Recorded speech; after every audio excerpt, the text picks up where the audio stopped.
আসসালামু আলাইকুম, আমি নাহিদ বায়োকেমিস্ট্রি ডিপার্টমেন্ট থেকে আপনাদের সবাইকে স্বাগত বায়োকেমিস্ট্রির পক্ষ থেকে। তো আমি আজকে কথা বলবো বুলেট নিয়ে। এই টোটাল এটার নাম হচ্ছে বুলেট। এটা 0 থেকে 50 পর্যন্ত এখানে কাউন্ট করা যায় এবং 50 ml এখানে ধরে। তো বুলেট কীভাবে হ্যান্ডেল করতে হয়, বুলেটের মেজারমেন্ট কীভাবে নিতে হয় সেটাই দেখাবো। তো আমার সামনে দুইটা বুলেট রাখা আছে, একটা বুলেটে সাদা সলিউশন আছে আর একটা আছে কালার সলিউশন। তো আমি আজকে মূলত দেখাবো মানে আপার মিনিস্কাস এবং লোয়ার মিনিস্কাস কীভাবে দেখতে হয়। তো কালার সলিউশনের ক্ষেত্রে সবসময় আপার মিনিস্কাস মানে উপরের যে রোটা আছে ওইটা দেখে মেজার করতে হয়।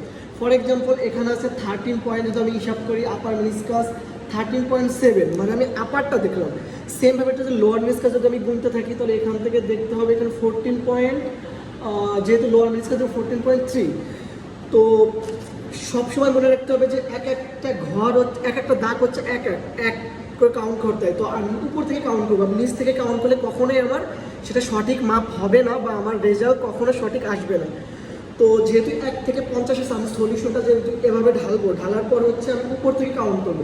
ফর এক্সাম্পল আমার 10 আছে, 10 পয়েন্ট, জাস্ট আমি 10 ধরলে তো হবে না, আমার তো 10 সম্পূর্ণ 10 নেই, 10-এর উপর বা নিচে আছে। তো কালার সলিউশন ক্ষেত্রে সেটা আমি আপার মিনিস্কাস ধরে এক এক ঘর করে এভাবে হিসাব করতে হবে।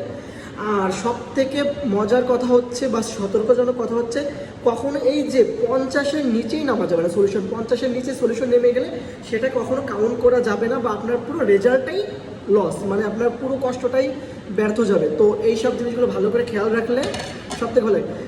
প্রত্যেকটা স্টুডেন্টকে দেখি আমি বুলেট পিপেটিংটাই ঠিকমতো নিতে পারে না, কীভাবে হিসাব করতে হবে সেই জিনিসটাই বুঝে না। তো আশা করি আজকে আপনাদের আমার কথা শুনে অনেক উপকার হবে, বা যদি কোনো থাকে আপনারা কমেন্টে জানাতে পারেন। সো টাটা, আল্লাহ হাফেজ, থ্যাংক ইউ।